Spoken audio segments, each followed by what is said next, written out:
vai concluir a nossa ideia sobre a civilização da antiguidade, as civilizações da antiguidade, perdão, começando a falar da queda da última grande sociedade ocidental, que foi a sociedade romana. Bom, na nossa última aula a gente já deu uma pontuada sobre isso, quando a gente falava sobre a transformação das relações que existiam entre as sociedades romanas, os povos germânicos, os povos de cultura mista, né, que eram conhecidos pelos romanos como bárbaros, e a associação com o cristianismo. Como o cristianismo começou a modificar. E aí é importante a gente fazer alguns pontos sobre isso. Vamos lá. Legal? Primeiro ponto, quando a gente fala de feudalização, toma cuidado. Tudo bem? Porque quando a gente fala de feudalização, a gente não está falando necessariamente do feudalismo. A gente está falando do processo que vai levar ao feudalismo. Ou, em outras palavras, a construção dos feudos. Como surgiriam os feudos? Tudo bem? Os feudos, para a história tradicional, a gente diz que ele surge de uma derivação de uma forma de pagamento que era feita do Estado romano para com os seus guerreiros. Aí tem que abrir um parênteses, tá? Quando foi que o Estado romano transformou o seu exército, a sua força militar, em uma força profissional de guerra? Para muitos historiadores, a gente diz que a grande evolução romana foi exatamente essa construção do que a gente chama do soldado profissional. Por que a criação do soldado profissional ela se torna tão característica? Não quer dizer que outras civilizações antes de Roma não tenham tido soldados profissionais, soldados que fossem pagos, que recebessem por isso. Mas era um processo invertido. Normalmente era assim. Esses soldados, eles normalmente eram chamados, guerreiros, desculpa, normalmente eram chamados de mercenários. Por que eles eram mercenários? Porque eu precisava atacar uma vila, ou atacar uma outra civilização, ou saquear uma cidade. Eu ia atrás de um grande grupo de guerreiros, pagava-lhes alguma coisa de maneira antecipada ou depois da conquista, eu devolvia isso para eles de forma com os ganhos que a gente repartisse. E depois daquilo, quando já tinha feito o processo, quando tinha se dado a conquista do objetivo principal, pegava-se tudo aquilo e devolvia-se a estrutura anterior. Quer dizer, eles não eram ligados ao governo, eles não estavam ligados à sociedade que lhes contratava.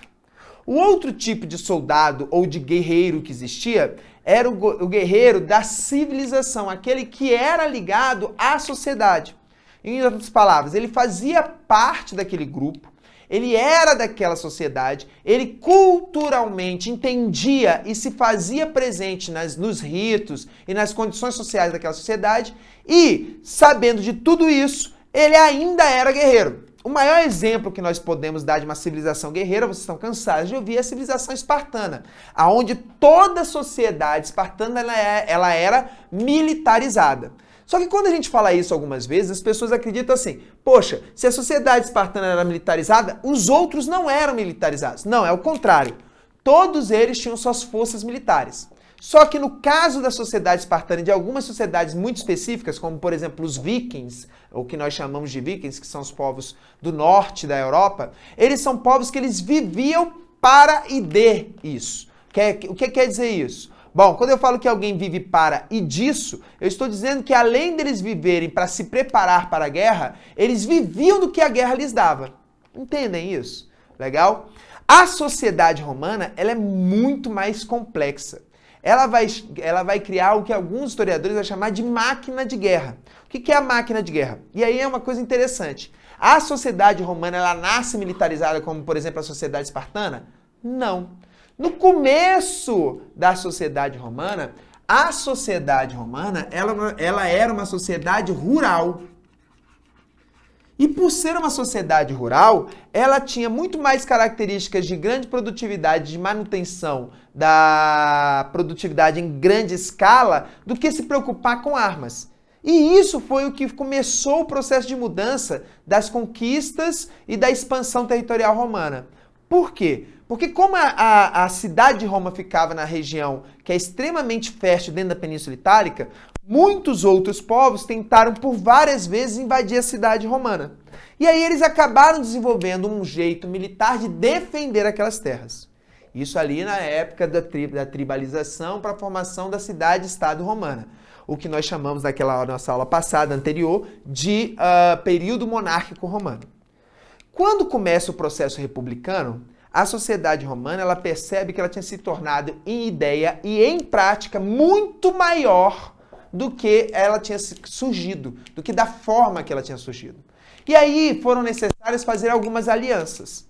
Num primeiro momento, todos que estavam na Península Itálica participavam dessa estrutura da sociedade romana através da ideologia. Como nós vimos, a ideia do bem comum, da construção da república, da participação dos líderes oligarcas, proprietários de terra dentro desse processo e assim por diante.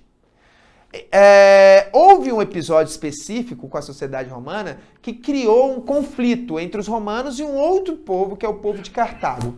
Nesse momento em que Roma enfrenta Cartago, é que ela começa a perceber que seria necessário criar uma força de exército perene. E aí surgiu uma dúvida. E quem resolveu essa dúvida? Um cara chamado Mário. Mário resolveu que para que a sociedade romana ela pudesse se sustentar em conquistas e essas conquistas pudessem trazer mais e mais benefícios para a sociedade romana, aumentando a sua produtividade através da ideia de conquista de novas terras, através da ideia de conquista e aprisionamento de novos escravos, ele foi alimentando a máquina de uma forma que criou um círculo virtuoso. Como funcionava esse círculo virtuoso? Com a busca de novas terras. Essas novas terras aumentariam também, legal, o aumento da mão de obra, que no caso, o aumento mais mão de obra, que no caso desses povos que eram conquistados se tornavam escravos. Com o aumento do número de escravos, eu aumentava a produtividade. Com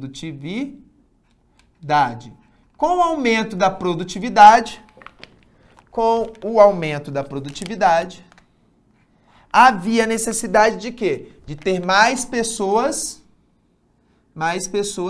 recebendo o pagamento. Pode ver que quando eu falo do pagamento, eu estou falando desse cara que vai atrás dessas terras para chegar à condição de ter mais trabalhadores e aumentar a produtividade. E normalmente quando a gente fala de pagamento, a gente coloca os cifrões, porque a gente quer simbolizar a ideia de dinheiro. E é exatamente aqui que está errado. Nessa época, para os romanos, o interessante não era pagar com riquezas móveis, como por exemplo, ouro, prata, ou hoje em dia pagar com salários fixos. Não. Qual era a ideia dos romanos? Se nós estamos querendo que a nossa sociedade romana ela se expanda e que seja representada em todos os locais, então para cada conquista que era feita, e o grande conquistador, o soldado da legião romana que fizesse isso, ele recebia um pagamento em terras.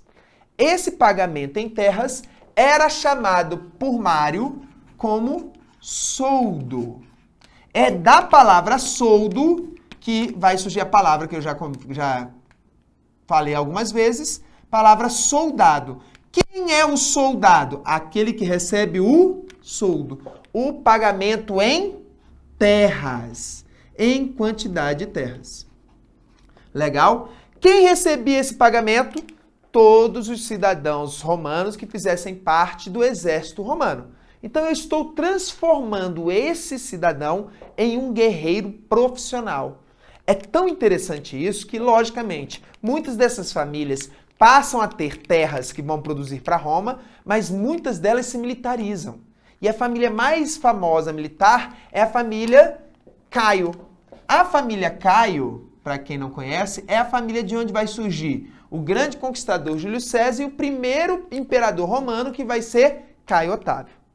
Bom, sabendo de tudo isso que eu estou falando, o que esse processo de expansão romana tem a ver com a feudalização? Além desse território que era pago aos soldados, no primeiro momento só cidadãos, era dado também para que algumas partes dessa terra servisse para a produção dentro das cidades. Essas terras públicas era chamado de ager públicos. Legal? O ager públicos era o seguinte: bom, você que trabalhava ou vivia na cidade, estava desempregado ou estava desocupado, como você não tinha como receber nenhum tipo de pagamento pelo seu serviço, você ia para o ager públicos, produzia aquilo que era necessário para a sua manutenção num determinado momento. Quando você colhia aquilo, você ia lá, pagava em forma de tributo para o representante do Estado e aquilo passava a fazer parte dos silos que fazem parte do Estado. Os celeiros, os locais onde você vai guardar principalmente cereais, que era a base do alimento romano. Aquilo que sobrasse e que ficasse contigo, você poderia fazer uso da forma que quisesse. Então você poderia pegar o excesso e revender, e aquilo que servia para sua manutenção você poderia guardar em casa. Então era uma forma de comodata, de acordo entre o Estado romano, o ente, o bem público, lembram disso? E aqueles que serviam ou prestavam serviços aos cidadãos romanos. É o que eu comentei com vocês. Por isso que a gente não pode falar, lembra no anterior, que existam a ideia da individualização, porque não era o Fred que estava lá. Não era o Gabriel que estava lá, não era o Cássio que estava lá, não era a Nana, não. Quem são as pessoas que fazem parte disso? São as pessoas ligadas às camadas sociais que elas pertencem. Então, não era o Fred, era o escravo Frederico. Então, o escravo Frederico produzia como os outros escravos. Não era o Gabriel, era o soldado, o legionário Gabriel. Então, ele estava sempre ligado às camadas sociais do que eles participavam. Então, era muito claro isso. Cada um tinha o seu papel definido e tinha que colocar esse papel definido para funcionar em relação ao Estado. Pronto. Matamos o que nós falamos na última aula sobre a ideia de bem público. Agora vamos associar essa ideia de bem público aqui, com o ager. Se eu estou dizendo para você que você está desocupado numa terra que pensa que todos têm um papel importante e que as camadas sociais têm que produzir para elas, pergunta, se você está desocupado, você é importante para esse Estado? Não. Aí é que veio a sacada dos legisladores romanos, permitindo com que essas terras também alcançassem quem não tinha terra. Ei, Fred, eu posso dizer que esse tipo de ação é pensada como uma reforma agrária? Sim. O problema é que muitas vezes, quando a gente pensa em reforma agrária hoje em dia, a gente pensa em reforma agrária como se fosse redistribuição de terra. Não necessariamente reformar o campo seja redistribuir terras. Não, muitas vezes a reforma agrária ela pode ser vista como uma forma de fazer com que a terra chegue na mão de pessoas que precisam produzir para se sustentar. Então lá vai a pergunta, o ager públicos era de quem? Das pessoas que produziam nele? O ager público era de quem? O ager público era de Roma. Essa relação com o Estado romano e com as pessoas que produzem no ager públicos é que mais tarde, no feudalismo, no processo de captação de organização do campo, vai dar origem da relação que nós chamamos de colonato. O ato de produzir na terra, o ato de colonizar a terra. Olha que coisa interessante. Eu estou falando de um período de expansão territorial romana. Eu não estou falando da queda romana, eu estou falando do auge romano. Então, o processo de feudalização, a criação do feudo, ele não é um processo que vai se dar do dia para a noite. Não, ele nasce dentro da própria ideia da estrutura do Estado romano. E aí, como a gente comentou na última aula, com o passar do tempo, essa estrutura de ocupação da terra vai se modificando. E ao se modificar, cria novas formas de ocupação das funções. As pessoas não querendo mais se encaixar e dever impostos, tributos para produzir nessa terra, a relação sempre é tributária. Como essa relação sempre é tributária e eu não tenho ou não quero fazer com que essa relação permaneça tributária, qual vai ser a jogada? Bom, eu não quero pagar impostos para você. Então, como eu tenho algumas dessas posses de terra, eu vou pegar tudo que eu produzia para Roma e passo a produzir para mim mesmo. Essa vai ser a grande jogada. Só que aí vem minha pergunta, Fred, Um cidadão romano faria isso? Ele sairia de Roma e iria produzir para si mesmo? Lógico que não. Ele é beneficiado pela sociedade romana. Ele é beneficiado pelo Estado romano. Ele faz parte de um grupo que é a oligarquia rural. Então quem é que vai sair? Aqui é onde está o problema. O que era um círculo virtuoso,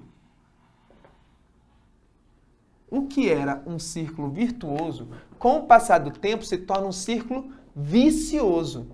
Por quê? Porque se eu conseguisse mais terras, eu teria que ter mais escravos. Tendo mais escravos, eu tinha que ter o quê? Maior produtividade. Maior produtividade para manter o quê? A segurança. Porque quanto mais segura fosse, mais eu poderia expandir, mais poderia conseguir escravos. O problema é que vai chegar um momento que Roma vai ter tanta terra, que não tem mais condições de manter o seu exército defendendo suas fronteiras. Chega em um determinado momento que o exército romano ele é todo formado por estrangeiros, que para Roma é chamado de bárbaros.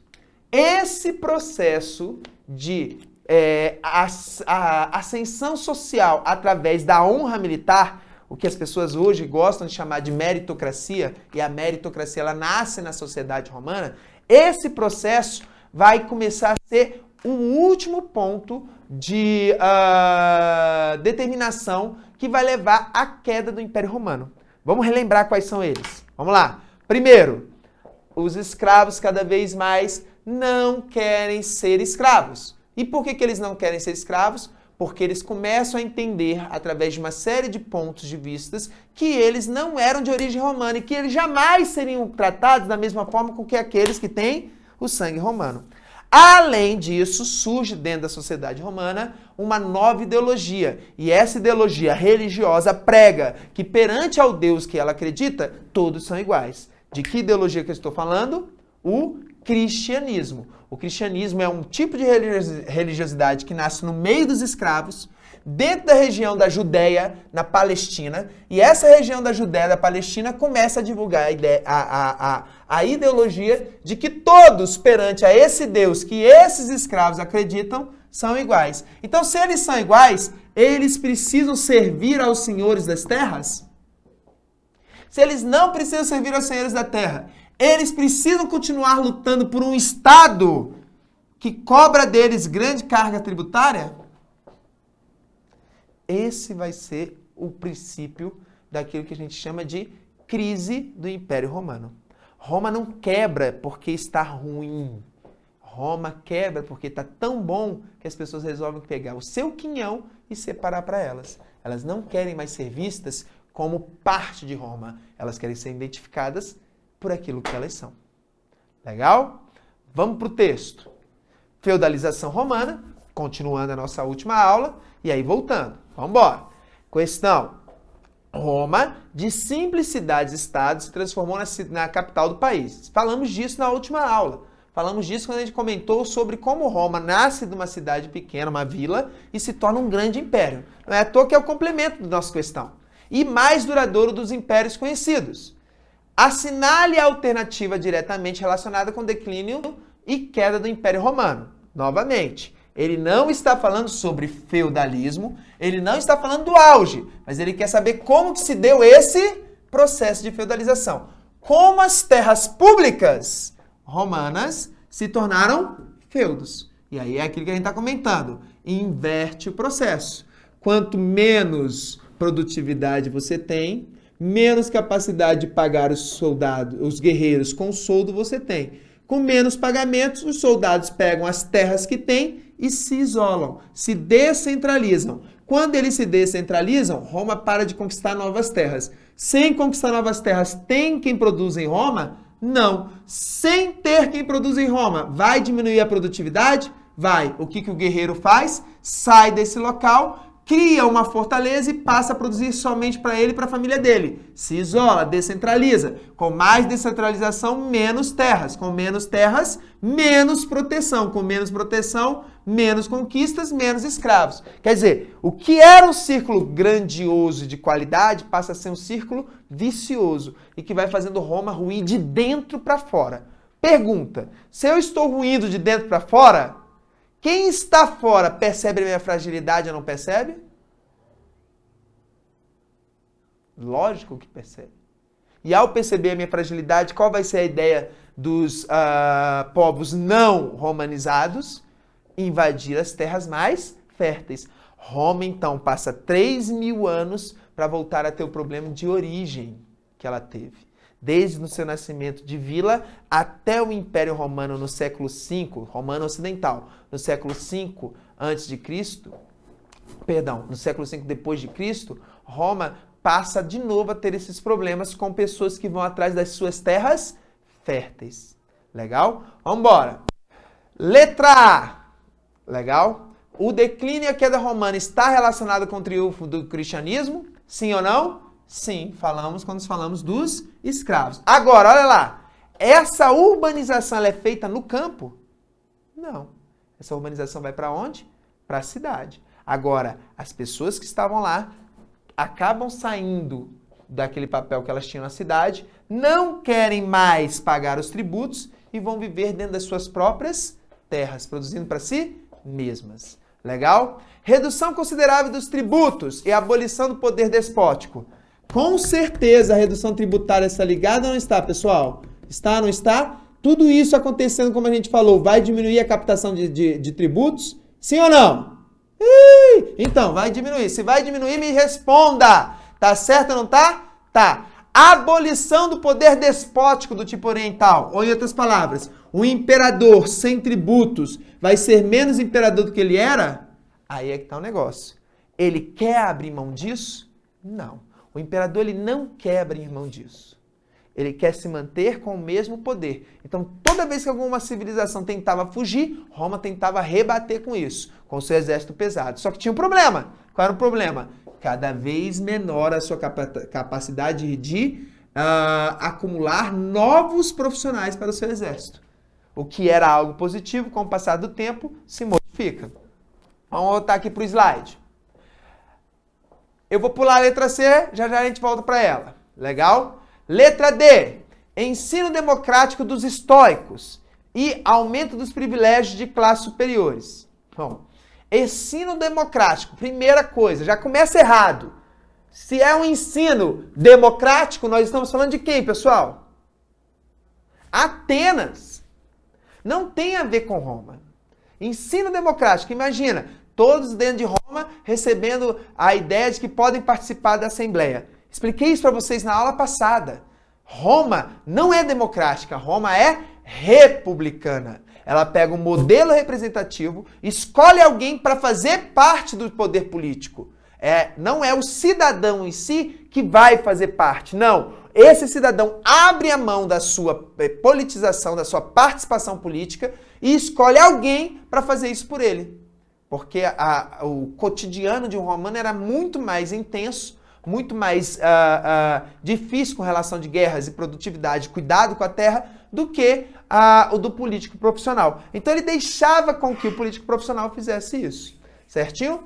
E aí, aumento dos privilégios das classes, olha só, a gente está falando da época de queda e declínio do Império Romano. Aí você vem falar que está aumentando o privilégio das classes superiores? Se nós estamos vendo cada vez mais, aqui no quadro que a gente montou, que essas classes estão perdendo espaço exatamente porque não tem mais capacidade de acumular terras, então tem alguma coisa mudando aí nessa relação dos romanos nascidos com os romanos barbarizados? Ou, em outras palavras, daqueles que são romanos de origem para aqueles que foram povos conquistados e romanizados?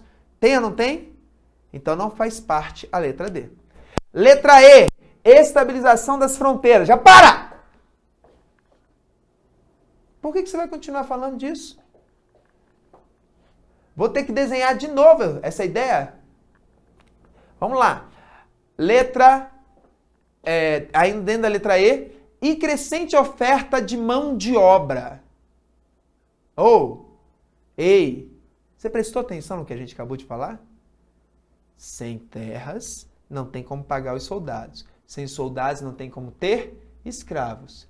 Então, eu estou com uma crescente oferta de mão de obra ou cada vez menos eu tenho capacidade de acumular essa mão de obra profissional? No caso, os escravos. O item, então, que ficou para a gente responder foi qual? Letra C. Barbarização do exército. Tá aqui, ó. Cada vez mais saem romanos, cada vez mais entram povos estrangeiros. Mas, Fred, por que eles eram chamados de bárbaros? Eram chamados de bárbaros porque eles eram povos que não falavam muito bem a língua. Era uma forma dos latinos reconhecerem isso. Certinho? E a crise no modo de produção escravista, que é tudo isso que nós falamos. Legal? Pessoal, dicas fantásticas, legal? Primeira dica fantástica, aquilo que eu falo sempre. Entenda que a prova do Enem, ela é uma prova que ela vai buscar de você a completude das relações. Então, se você conseguir fazer com que esse conteúdo faça parte de outros momentos da formação de toda a prova ou de toda a história da humanidade, como o uso da terra e a modificação das forças armadas vem até hoje fazendo impacto nas sociedades, você vai entender que muitas guerras que nós temos até hoje no mundo são por questões de produtividade. Hoje em dia, o que mudou é que antigamente essa terra era o foco da guerra. Hoje, o foco da guerra é exatamente o cifrão que eu risquei. A capacidade que você tem de acumular dinheiro. Quanto mais dinheiro você tem, mais bens você acumula. Então, é uma forma de você entender que a posse material ainda é o gerador de conflitos. Hoje nós temos outras civilizações que seguem o mesmo modelo de máquina de guerra romana. Roma foi a primeira para alguns historiadores. Legal? Hoje nós temos países inteiros que fazem com que a indústria bélica seja o sustento da sua supremacia. E, obviamente, eles fazem isso por quê? Porque eles acreditam que, ao fazer isso funcionar para o povo dele, a oligarquia, aquele grupo que está no poder, ele vai fazer com que os outros povos que estão em volta dele se beneficiem daquilo que eles quiserem que esses povos consumam. Legal? Sem muito mais para a aula de hoje, espero que vocês tenham gostado realmente. Na próxima aula a gente vai falar de como a Idade Média começa a se formar a partir desses princípios e novos povos que vão fazendo parte dessa estrutura. Caso vocês queiram adquirir nosso material, lembrem-se, aqui do lado nós temos o nosso link para que vocês possam acompanhar os exercícios de maneira mais clara. Valeu por tudo, beijos, abraços, dá tchau para mim!